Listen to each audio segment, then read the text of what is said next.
சேட்டண்டனின் சேட்டைகள் அப்படின்னு சொல்ற மாதிரி செயல்படக்கூடிய டொனால்ட் ட்ரம்ப் அவர்கள் ஒரு மிகப்பெரிய சேட்டையை செஞ்சுட்டு கம்முன்னு போய் உட்காந்துருக்காரு. அப்படி என்ன பண்ணாருன்னா, ஞாயிற்றுக்கிழமை அதாவது February 9, 2025 ஜனவரி அன்னைக்கு ஒரு பிரஸ் மீட்டை அட்டன் பண்றாரு. அதுல என்ன சொல்றாருன்னா, if they charges we charge them அப்படின்னு சொல்றாரு. இதை ஏன் சொல்றாருங்கிறத நான் லேட்டரா சொல்றேன்.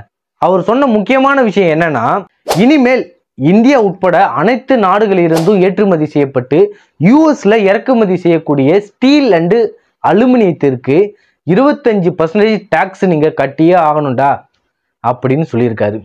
Any steel coming into the United States is going to have a 25% tariff. And very simply, it's if they charge us, we charge them. இதனால என்ன ஆகுனா, இந்தியா மட்டும் இல்ல, அந்த ஸ்டீல் அண்டு அலுமினியத்தை மட்டுமே நம்பி இருக்கிற நிறைய நாடுகள் வந்து பொருளாதார ரீதியா வீழ்ச்சி அடையும். இந்த அளவுக்கு ஒரு மிகப்பெரிய பாதிப்பை ஏற்படுத்தக்கூடிய ஒரு டாக்ஸை அவர் ஏன் போட்டாரு?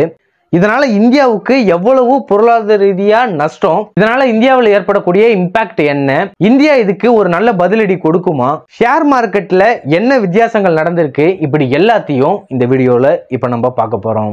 ட்ரம்போட பல சேட்டைகளை பார்க்கறதுக்கு இந்த வீடியோவை ஃபுல்லா பாருங்க. ஃபர்ஸ்ட் டேரிஃப்னா என்னன்னு பார்க்கணும். ஏன்னா ட்ரம்ப் ரெசிப்ரோக்கல் டேரிஃப்ங்கிறத அறிமுகப்படுத்த போறாரு. ரெசிப்ரோக்கல் டேரிஃபா அப்படின்னா என்னன்னு கேக்குறீங்களா? ஃபர்ஸ்ட் டேரிஃப்னா என்னன்னு பார்க்கும். ஒன்றும் இல்லைங்க, வரி, சுங்க வரின்னு சொல்றாங்கல்ல, அதான் டேரிஃப்னு சொல்றாங்க, இல்லைன்னா டேக்ஸ்னு சொல்லலாம். அதாவது நம்ம ஊர்லேருந்து ஒரு பொருளை ஏற்றுமதி பண்ணி யூஎஸ்லயோ இல்லை வேற நாட்டில் இறக்குமதி பண்றதுக்கு ஒரு டாக்ஸை பே பண்ணணும், அதுதான் டேரிஃப்னு சொல்றாங்க. இந்த ஸ்டீலுக்கும் அலுமினியத்திற்கும் 25% டாக்ஸை இம்ப்ளிமெண்ட் பண்ணும்போது என்ன ஆபத்து ஏற்படும்னா, இந்தியா ஃபினான்ஷியல் இயர் 23ல மட்டும் ஸ்டீலை $4 பில்லியன் ஏற்றுமதி பண்ணியிருக்காங்க. அதே மாதிரி அலுமினியத்தை $1.1 பில்லியன் ஏற்றுமதி பண்ணியிருக்காங்க. இது எவ்வளவு பெரிய அமௌண்ட். இதனால இந்தியாவுக்கு பொருளாதார ரீதியா ரொம்பவே லாபம் இருக்குன்னு உங்களுக்கே தெரியும். இப்ப இந்த டாக்ஸை இம்ப்ளிமெண்ட் பண்ணும் போது என்ன ஆகும்னா, முதல் விஷயம், அங்க போய் இம்ப்ளிமெண்ட் பண்ணிட்டோம்னா அங்க போய் ரேட்டை ஏற்றணும். ரேட்டை ஏற்றுனா என்ன நடக்கும்னா, அங்க உள்ளூர்ல இருப்பானுல்ல, அந்த மேனுஃபேக்சர்ஸ் இருப்பானுல்ல, அவன் கம்மியான ரேட்டுக்கு விற்பான், நம்மளால அதிக ரேட்டுக்கு தான் விற்க முடியும். அப்ப என்ன ஆகும், அங்க இருக்கிற யூஎஸ் பையர்ஸ் இருப்பாங்கல்ல, அவங்க வாங்க மாட்டாங்க. அவங்க வாங்காம இருந்தா என்ன ஆகும், நம்ம ஆள் இங்கேருந்து ஏற்றுமதி பண்றான்ல, அவனுக்கு அடிபடும், மேனுஃபேக்சருக்கு அடிபடும். அது மட்டும் இல்லாமல் அங்கே வேலை செய்கிறாங்கல்ல, அங்கே அவங்களுக்கும் அடிபடும். அதனால பணி நீக்கம் ஏற்படும். இதனால இந்திய பொருளாதாரத்திலேயே ஒரு மிகப்பெரிய வீழ்ச்சியை ஏற்படுத்தும். இப்படி நான் சிம்பிளா சொல்லிடலாம், ஆனால் இதுக்கு பின்னாடி டெக்னிக்கலா ஏகப்பட்ட டேர்ம்ஸ் அண்ட் கண்டிஷன்ஸ் இருக்கு. இதுல ஏன் நிறைய விஷயம் இருக்குன்னு சொல்றேன்னா, இதுல நம்ம நாடுகள் மட்டும் கிடையாதுங்க. சில நாடுகள்லாம் வந்து ஸ்டீலையும் அலுமினியம் ஏற்றுமதியை மட்டுமே நம்பி ஒரு பொருளாதாரத்தை நடத்துவாங்க. அதுதான் உங்களுக்கு பெரிய ரெவன்யூ ஜென்ரேட் பண்ணுறதா இருக்கும், அதுதான் அந்த நாட்டையே வழி நடத்துறதா இருக்கும். அந்தமாரி நாடுகளுக்கெல்லாம் ஒரு மிகப்பெரிய அடியாக இருக்கும் இப்போ ட்ரம்ப் செஞ்சது. ஏன்னா ஏற்றுமதி பண்ணி அங்கே இறக்குமதி பண்ணுவாங்க, அங்கே ரேட் அதிகமாக தான் வித்தாகணும், வேறு வழியே கிடையாது. அப்படி விற்கும் போது அங்கே இருக்கிற பையர்ஸ் வந்து வாங்க போகிறது கிடையாது. இப்போ நீங்களே ஒரு கடைக்கு போகிறீங்க, இது வந்து ஒரு டாப் பிராண்டுப்பா, வெளிநாட்டிலேருந்து இம்போர்ட் பண்ணுறோம், இது வந்து மேக் இன் இந்தியா பொருள்ப்பா, இது வந்து 100 ரூபாய், இது வந்து 1000 ரூபான்னு சொல்கிறாங்க. ஒரே பொருள் தான், ஒரே குவாலிட்டி தான் இருக்க போது. ஆனால் நம்ம எதை வாங்குவோம், இது கம்மியாக இருக்கோ அதை வாங்கிட்டு வந்துடுவோம் மேக்ஸிமம். அதே மாதிரி தான் பண்ணுவாங்க. நம்ம இங்கேருந்து கஷ்டப்பட்டு தயாரித்து எல்லாம் பண்ணி கிட்டத்தட்ட பல $1 பில்லியன் ஏற்றுமதி பண்ணுவோம். பல டீலர்ஸ் இங்கேருந்து ஏற்றுமதி பண்ணுறாங்கல்ல, மிகப்பெரிய கம்பெனிஸும் பண்ணுறாங்க, நிறைய டீலர்ஷிப்பில் பண்ணுறாங்க. இவங்களுக்கெல்லாம் ஒரு மிகப்பெரிய அடியாக இருக்கும். இந்த மாதிரி ஒரு மிகப்பெரிய பாதிப்பை ஏற்படுத்தக்கூடிய ஒரு விஷயத்தை இந்த ஆள் ட்ரம்ப் பண்ணுறது இது ஃபர்ஸ்ட் டைம் கிடையாதுங்க. அதுதான் இதில் ஹைலைட் பாயிண்ட்டு. ஏன்னா இது போன வாட்டியே ஒரு வாட்டி செஞ்சு இந்தியா ஒரு மிகப்பெரிய பதிலடியை கொடுத்தோன்னே அடியை வாங்கிட்டு சைலண்டாக ஆள் எஸ்கேப் ஆயிட்டாரு. அப்படி என்னன்னா 2018 வருஷங்க இதே மாதிரியே கூடுதல் வரியை இம்ப்ளிமெண்ட் பண்ணுறாரு நம்மளோட ட்ரம்ப் அவர்கள். அதாவது ஸ்டீலில் 25%, அலுமினியத்தில் 10% கூடுதலாக நீங்கள் இறக்குமதிக்கு வரி செலுத்தணும் அப்படின்னு டொனால்ட் ட்ரம்ப் அவர்கள் அறிவிக்கிறாங்க. ஸோ இப்படி செய்யும் போது நம்ம நாட்டுக்காரங்க சும்மா இல்லை. அந்த டைமில் என்ன பண்ணாங்கன்னா, அவங்களுக்கு ஒரு பதிலடி கொடுத்தாங்க. அங்கேருந்து, அதாவது அமெரிக்காவிலேருந்து ஏற்றுமதி செய்யப்பட்டு இந்தியாவுக்கு இறக்குமதி பண்ணுறாங்கல்ல, அதில் ஒரு 28 பொருட்களுக்கு ஒரு கூடுதல் வரியை போட்டு அவங்கள காலி பண்ணுறாங்க. இப்படி பண்ணும்போது என்ன ஆச்சுன்னா, கொஞ்ச நாளில் எப்பா நீ வேணாம், நீ வந்து அந்த கூடுதல் வரியெல்லாம் செலுத்த வேணாம், நீ ஸ்டீலையும் அலுமினியத்தையும் வந்து நீயே இறக்குமதி பண்ணிக்க, பழைய வரியிலே வந்து இறக்குமதி பண்ணிக்க அப்படின்னு சொல்லிட்டு இவரு ஜகா வாங்கிட்டாரு. ஸோ இவங்க கட்ட வேணாம் சொன்னதுக்காக இந்தியா என்ன பண்ணாங்கன்னா, அங்கேருந்து ஏற்றுமதி செய்யப்பட்டு இங்கே இறக்குமதி செய்யக்கூடிய ஒரு 8 பொருள், ஆப்பிள், அக்ரூட்டு, வால்நட்டு, இதெல்லாம் என்ன பண்ணாங்க, இதுக்கெல்லாம் நீ வரி செலுத்த வேணாம்ப்பா, இந்த எக்ஸ்ட்ரா வரி செலுத்த வேணாம்னு சொல்லிட்டு பதிலுக்கு பதில் வந்து முடிச்சுக்கிட்டாங்க. அதாவது ஜாயிண்ட் மானிட்டரிங் மெக்கானிசம் உருவாக்கி இந்த மாதிரி பதிலுக்கு பதில் நீ எனக்கு செலுத்த வேணாம், நானும் உனக்கு செலுத்த மாட்டேன் அப்படின்னு சொல்லி பேச்சுவார்த்தையில முடிச்சுக்கிட்டாங்க. ஆனா இந்த டைம்ல அப்படி இந்தியா பண்ண முடியுமா கேட்டா பண்றது கஷ்டம். ஏன்னா நம்ம அவங்க பண்ண இது வந்து இந்த குழந்தைங்க சண்டை மாதிரி இருக்கு. எப்பா நீ வந்து என் பென்சில் எடுத்துக்கிட்ட, நான் உனக்கு பென்சில் தர மாட்டேன், நான் நீ கேட்டதுக்கு கொடுத்தியா நீனு, அந்த மாதிரி வந்து குழந்தைங்க சண்டைகளா போய்கிட்டு இருக்கு இந்த பிரச்சனை.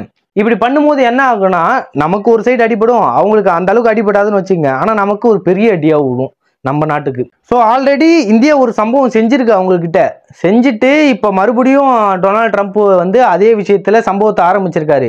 இதுக்கு இந்தியா என்னென்ன வழிகளை தேர்ந்தெடுக்குங்கிறத நான் கொஞ்ச நேரத்தில் சொல்றேன். அதுக்கு முன்னாடி அந்த மீட்டிங்ல, அதாவது அந்த ப்ரெஸ் மீட்ல வந்து டொனால்ட் ட்ரம்ப் ஒன்று சொன்னார்ல, ஒரு டேரிஃபை கொண்டு வர போறேன்னு சொல்லி, ரெசிப்ரோக்கல் டேரிஃப்னு.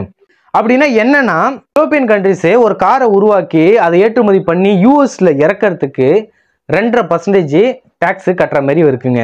ஆனா அமெரிக்கா ஒரு காரை உருவாக்கி யூரோப்ல போய் இறக்குச்சுன்னா 10% இறக்குமதி வரி கட்ட வேண்டியதா இருக்கு. இதை சொல்லி காட்டி அவர் என்ன சொல்றாருன்னா, நான் உனக்கு 10% டேக்ஸ் கட்டணும், நீ எனக்கு 2.5% டேக்ஸ் கட்டுவ, இந்த கதையே ஆகாது, நான் உனக்கு எவ்வளோ கட்டுறனோ அதே நீனு எனக்கு கட்டணும், இல்லை எனக்கு நீ எனக்கு எவ்வளோ கட்டுறியோ இல்லை அதே தான் நான் உனக்கு கட்டுவேன், அதாவது சரிசமமாக டேக்ஸ் இருக்கணும் அப்படின்னு சொல்லி இந்த ரெசிப்ரோக்கல் டேரிஃப்ங்கிறத ட்ரம்ப் கொண்டு வர போறதா ஒரு மிகப்பெரிய குண்டை தூக்கி போட்டிருக்காரு. இது எந்த அளவுக்கு நியாயம் பாருங்களா. அமெரிக்காங்கிறது ஒரு மிகப்பெரிய பொருளாதார ரீதியாக வளர்ச்சி அடைந்த ஒரு மிகப்பெரிய நாடு. அந்த வளர்ந்த நாடு ஒன்று ஒரு வளராத நாடு வந்து எக்ஸ்போர்ட் பண்ணுறாங்கன்னு வச்சுங்க, அவங்க எக்ஸ்போர்ட் பண்ணுறாங்கன்னா ஒரு கம்மியான வரி தான் அவங்களுக்கு விதிக்க வேணும், ஏன்னா அவங்களால அவ்வளோதான் முடியும். அந்த மாதிரி பண்ண மாட்டாங்கன்னு வச்சுங்க, ஆனால் அந்த அளவுக்கு தான் ஒரு நியாயமாக மாறலாக பார்த்தோன்னா அந்த அளவுக்கு அந்த மாதிரி தான் பண்ணணும். இவங்க தூக்கி அங்கே இதே டேக்ஸை நீனும் அங்கே கட்டணும்னு சொன்னால் என்ன ஆகும் சொல்லுங்க. அப்படிதான் ஒரு மிகப்பெரிய குழப்பத்தை ஏற்படுத்தியிருக்காரு டொனால்ட் ட்ரம்ப். இது ஏன் குழப்பம்னு சொல்றேன்னா, கனடாவோட அவங்க பக்கத்து நாடா கனடா, மெக்சிகோலாம் இதுக்கு எதிர்ப்பு தெரிவிக்கிறாங்க. அந்த கனடாவில் இருக்கிற ப்ரொவின்ஸான ஒன்டாரியோ ப்ரொவின்ஸுங்கிற அந்த குட்டி நாட்டோட பிரதமர் என்ன சொல்லியிருக்காருன்னா, டஃப் ஃபோர்டுங்கிறவர் என்ன சொல்லியிருக்காருன்னா, நிலையான குழப்பத்தை ஏற்படுத்தி நமது பொருளாதாரத்தை ஆபத்தில் ஆழ்த்துகிறார்னு சொல்லியிருக்காரு. அவர் எக்கனாமி அட் ரிஸ்க்னு சொல்லியிருக்காரு. இது மட்டும் இல்லாமல் நிறைய நாடுகள் வந்து இதுக்கு எதிர்ப்பு தெரிவிக்கிறாங்க. முக்கியமாக ஆஸ்திரேலியன் பிரசிடென்டான அந்தோனி அல்பினிஸ் அவர் என்ன சொல்றாருன்னா, மேக் த கேஸ், இதுக்கு நாங்கள் ஒரு கேஸ் போட போகிறோம் அந்த மாதிரி சொல்லியிருக்கு. அது மட்டும் இல்லாமல் சவுத் கொரியாவோட ஸ்டீல் அண்டு கார் மேனுஃபேக்சரிங் பங்குகள்லாம், அதாவது ஷேர்ஸ்லாம் ரொம்பவே சரிஞ்சிருக்கணும் சொல்கிறாங்க. இதுக்கெல்லாம் ஒரே காரணம் யாருன்னா நம்மளோட ட்ரம்ப் தான். அங்கே இருக்கிற ஷேர் மார்க்கெட்டு தான் சரிஞ்சுதான் கேட்டால் அப்படி கிடையாது. நம்ம இந்தியாவிலையும் ஒரு மிகப்பெரிய தாக்கத்தை ஷேர் மார்க்கெட்டில் அவர் சொன்ன ஒரே ஒரு வார்த்தை, 9ஆம் தேதி அந்த ப்ரெஸ் மீட்டில் சொன்ன அந்த ஒரு வார்த்தையால் ஷேர் மார்க்கெட்டே நம்ம ஊரில் சரிஞ்சிருக்கு. நிஃப்டி 50 இண்டெக்ஸும் சரிஞ்சிருக்கு, பிஎஸ்சியும் சரிஞ்சிருக்கு. அது மட்டும் இல்லாமல் முக்கிய ஸ்டீல் கம்பெனியான JSW steel, Tata steel, SAIL, இப்படி எல்லா கம்பெனிஸோட பங்குகளும் சரிஞ்சிருக்கு. அவர் சொன்ன அந்த வார்த்தையாலேயே நமக்கு பொருளாதார ரீதியாக இப்படி ஒரு இழப்பு ஏற்படும் போது அதை இம்ப்ளிமெண்ட் பண்ணால் எந்த அளவுக்கு ஒரு ஆபத்தை ஏற்படுத்தும்னு பாருங்க. இதெல்லாம் இந்தியாவால் தாக்கு பிடிக்க முடியுமா கேட்டால் முடியும். அதுக்கு நிறைய வழிகள் யோசிச்சிருப்பாங்க, ஈஸியாக தாக்கு பிடிக்க முடியும். ஆனால் இந்தியா செய்யக்கூடிய ஒரு 3 வழிகள் இருக்குது. என்னென்னங்கிறத நான் இப்போ சொல்கிறேன். ஃபர்ஸ்ட் வந்து என்னன்னா, பன்முக ஏற்றுமதியை கிரியேட் பண்ணுறது, டைவர்சிஃபை பண்ணுறது ஏற்றுமதியை. ரெண்டாவது, இப்போ வளரும் கண்ட்ரிஸுக்கு, இப்போ க்ரோ ஆகிற கண்ட்ரிஸான வளர்ந்த கண்ட்ரிகளான சைனா, சவுத் ஏஷியன் கண்ட்ரிஸ், ஆப்பிரிக்கா, இப்படிப்பட்ட நாடுகளுக்கெல்லாம் ஏற்றுமதி பண்ணுறது. மூணாவது, மேக் இன் இந்தியா, நம்மளே சுய உற்பத்தி பண்ணி நம்மளே அதை யூஸ் பண்ணிக்கிறது. இதெல்லாம் நம்ம அதிகப்படுத்தணும்னா அந்த அங்கே ஏற்படக்கூடிய லாஸ்லேருந்து தப்பிக்க முடியும்னு நிறைய ஆர்டிக்கலில் சொல்கிறாங்க. அப்படி இல்லையா, ஸ்ட்ரெயிட்டாக போய் நம்ம தலைவர்த்திய ட்ரம்ப்கிட்ட போய் பேச்சுவார்த்தையாக நடத்தி ராஜேந்திரமாக பேசி, இல்லைப்பா செட் ஆகுது, நீ இப்படி செஞ்சுக்கோ, நீ வேணா ஒரு 2-3 இதுக்கு போட்டுக்க இந்த வரியை, அதேமாரி உனக்கு நான் ஒரு 2-3 இதுக்கு போட்டுக்கிறேன், அப்படி சரிசமயமாக முடிச்சுக்கலாம் அப்படின்னு சொல்லி முடிச்சுட்டா இந்த பிரச்சனை அதோட முடிஞ்சிரும், பெரிய விஷயமா ஆகாது. இல்லைன்னா இந்த புதன்கிழமை புதன் வியாழன், அதாவது செவ்வாய் புதன் வியாழனுக்குள்ள அவர் அந்த டாக்ஸை இம்ப்ளிமெண்ட் பண்ண போறதை இன்னும் அதிகாரப்பூர்வமா அறிவிக்கல.